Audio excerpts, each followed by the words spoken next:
Vous êtes guéri d'un cancer de la mâchoire, comment je peux dire ça?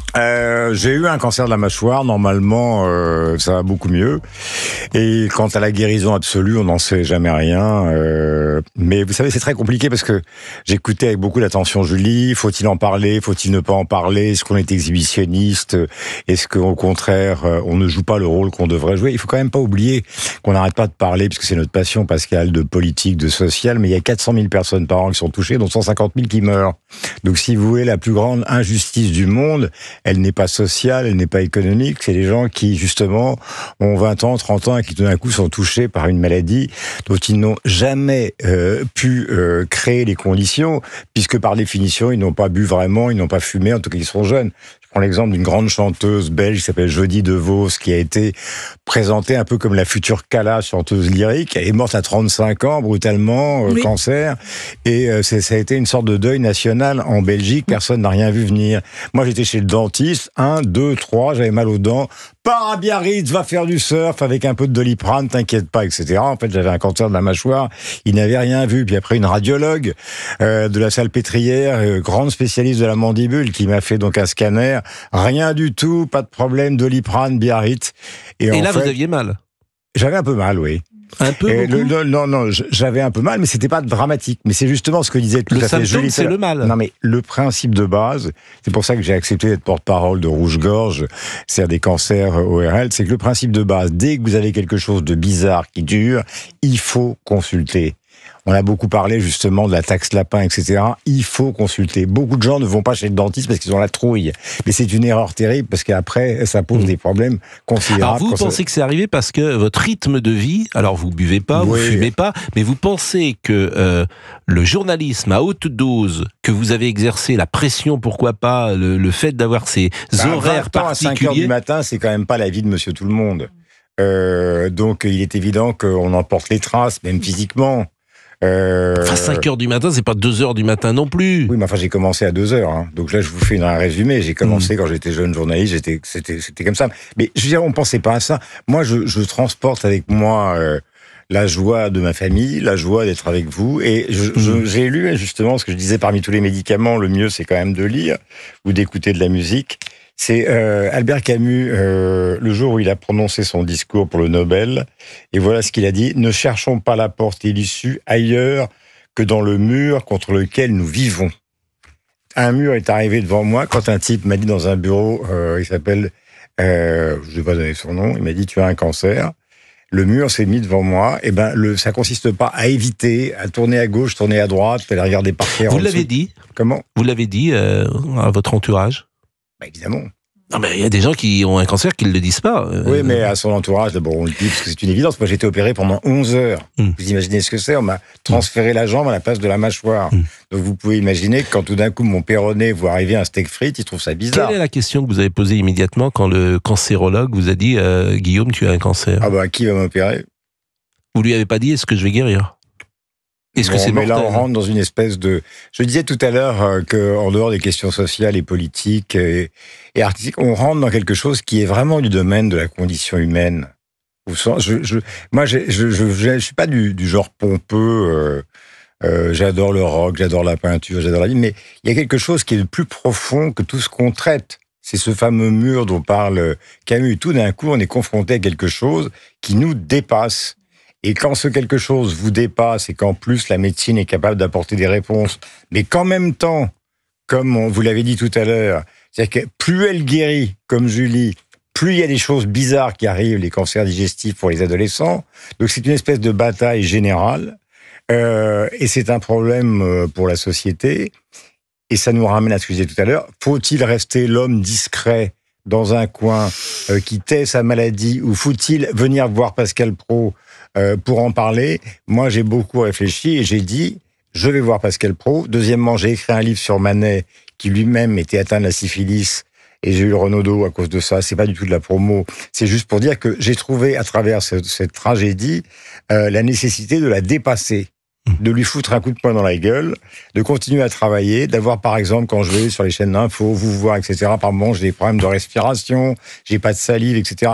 Eh ben, j'y vais, putain. Et vous avez mal tout le temps, Guillaume. Parce que quand je vous vois, moi je vous vois parfois en dehors des studios, vous vous touchez souvent le visage, et c'est ça qui est quand même rude, c'est-à-dire que ce cancer est guéri, mais qu'il a une séquelle, et la séquelle c'est la douleur, et la douleur c'est rude. Vous savez, moi j'ai été un peu sportif, plus jeune, et encore maintenant, et donc moi je refuse la morphine. C'est-à-dire que tous ces trucs-là, c'est pas pour moi. Le Doliprane reste le médicament, enfin plus les petites choses. Vous voyez, je vais vous faire le bruit de l'artésial. C'est quoi l'artésial? C'est un truc qui est un substitut de la salive, parce que quand on court, on n'a plus de salive. Quand on parle, on n'a plus de salive. C'est que si je faisais le discours de Camus pour la réception du Nobel, ce qui ne m'arrivera jamais, au bout d'un certain temps, on n'a plus de salive. C'est pour ça que j'envie beaucoup Julie, parce que beaucoup de gens qui m'ont tripoté la mâchoire, si je peux dire, notamment des kinés, m'ont dit « tu devrais chanter, tu devrais apprendre le chant, trouver un prof de chant ». C'est une thérapie, comme la méditation d'ailleurs. Parce que ça oblige cette mâchoire un peu bizarre que vous avez à s'activer. Et au fond, je préfère chanter Jonas et Véronique Sanson ou Julie que de rester tout seul devant ma glace. Mais en même temps, à un moment, on est face à tout ça tout seul c'est ça qui est intéressant aussi, quand vous dites vous êtes face à vous-même. Est-ce que vous avez réagi comme avec le recul, comme vous imaginiez peut-être que vous auriez réagi? Est-ce que vous êtes surpris dans cette maladie? Est-ce que vous êtes trouvé courageux? Est-ce que vous êtes fier de vous, entre guillemets? Est-ce que vous êtes battu? Vous rigolez, quoi. Ou est-ce qu'autrement, je rigole, non.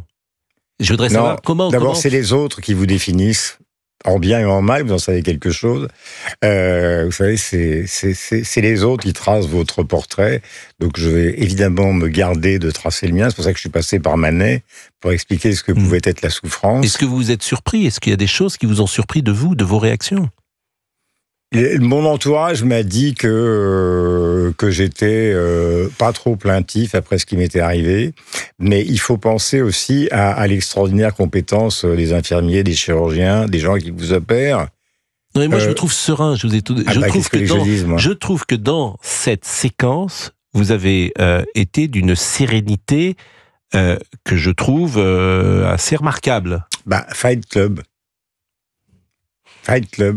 Edward Norton, Brad Pitt, moi je suis la version plus vieille et un peu amochée, mais Fight Club. David Kayat, qui nous écoute et évidemment qui entend ces deux témoignages, et je voulais vous faire réagir sur les deux. Qu'est-ce que vous retenez de ce que vous venez d'entendre entre Julie Pietri et Guillaume Durand? Et évidemment, chacun connaît le cancérologue que vous êtes. David Kayat, bonjour. Bonjour. Écoutez, plusieurs choses. La première... dire à Guillaume Durand qu'effectivement le travail nocturne ou le travail à horaire décalé est un facteur cancérigène de niveau 1.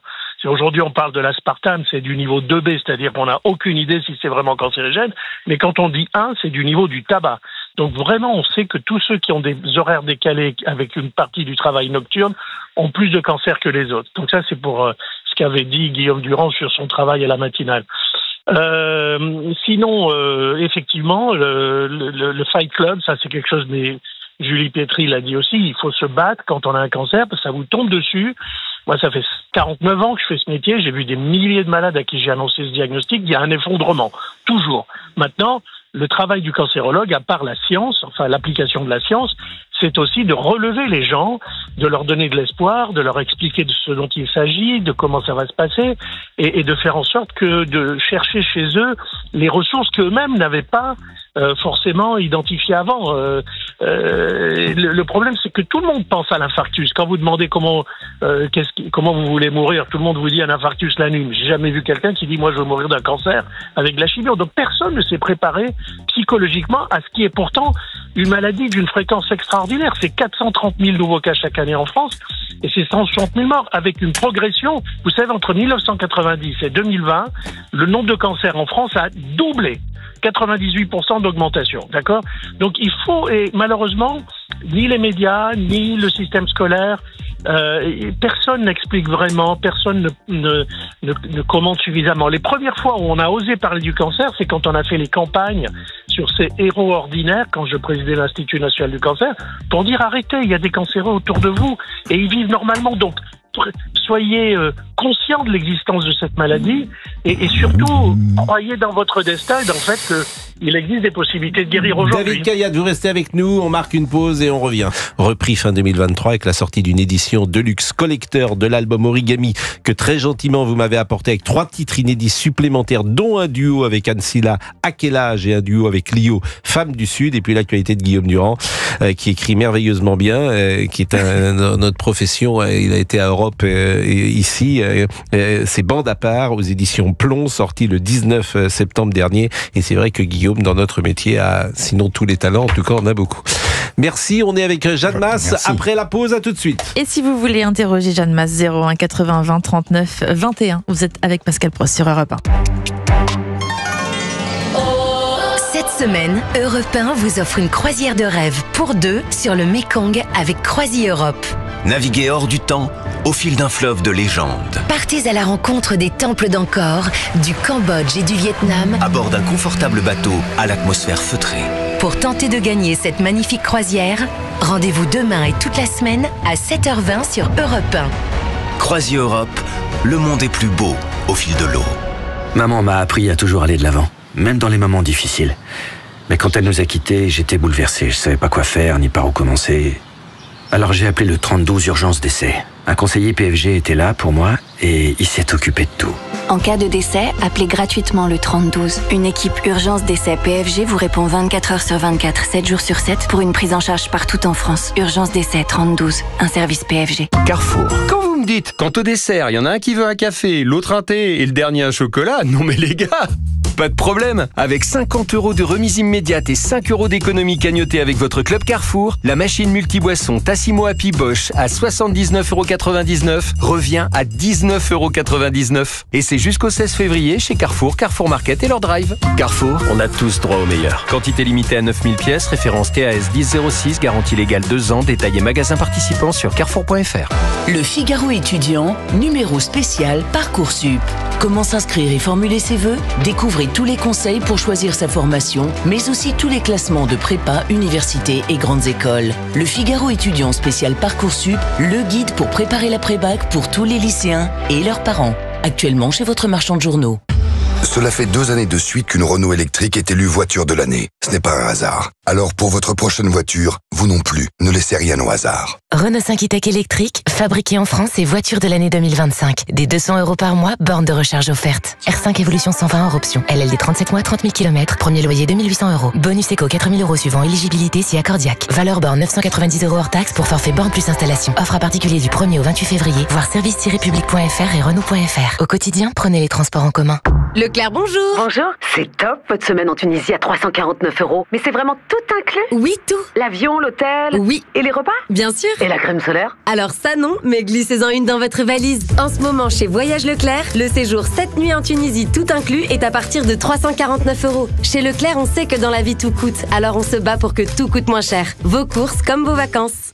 Tout ce qui compte pour vous existe à prix Leclerc. Prix par personne, hors assurance Alliance Travel. Plus d'informations sur www.leclercvoyage.com. Europe 1, Pascal Pro. En rouge et noir, j'exhiberai ma peur. J'irai plus haut que ces montagnes. Ça, c'est imparable. En rouge et noir. C'est absolument imparable. Alors, à chaque fois, je pose les mêmes questions aux chanteurs. Bonjour Jeanne Masse d'abord. Bonjour. Je me dis, est-ce que vous n'en avez pas marre d'entendre ça, de chanter ça depuis... alors c'est de 84, donc c'est un titre qui a 40 ans? Non, c'est un 86. 86, bon, c'est près de 40 ans.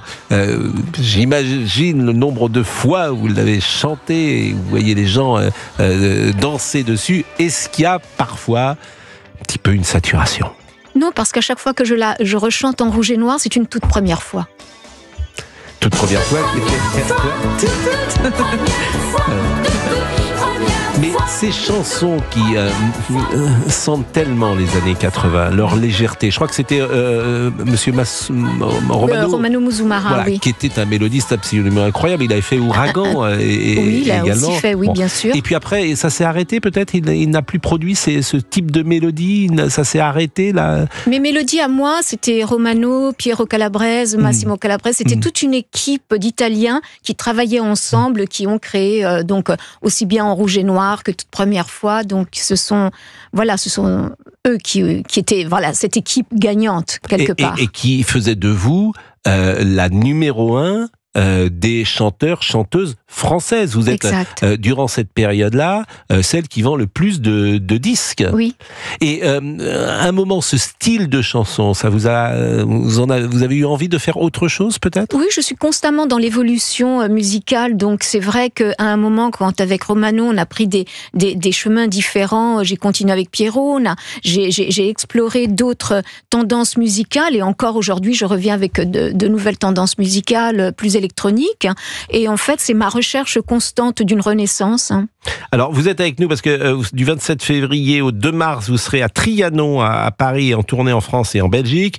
Alors, je peux citer quelques dates. Le 8 mars, vous serez à Antibes. Le dimanche 16 mars, vous serez à Nantes. Je ne sais pas d'ailleurs si vous savez dans quelle salle vous êtes à Nantes. Je ne l'ai pas en tête. À la Cité des Congrès, me dit Laurent Tessier, qui est une très belle salle, la Cité des Congrès. Vous serez à Mons en Belgique le 20 mars, vous serez à Lyon le 26 mars, vous serez à Marseille le 27 mars.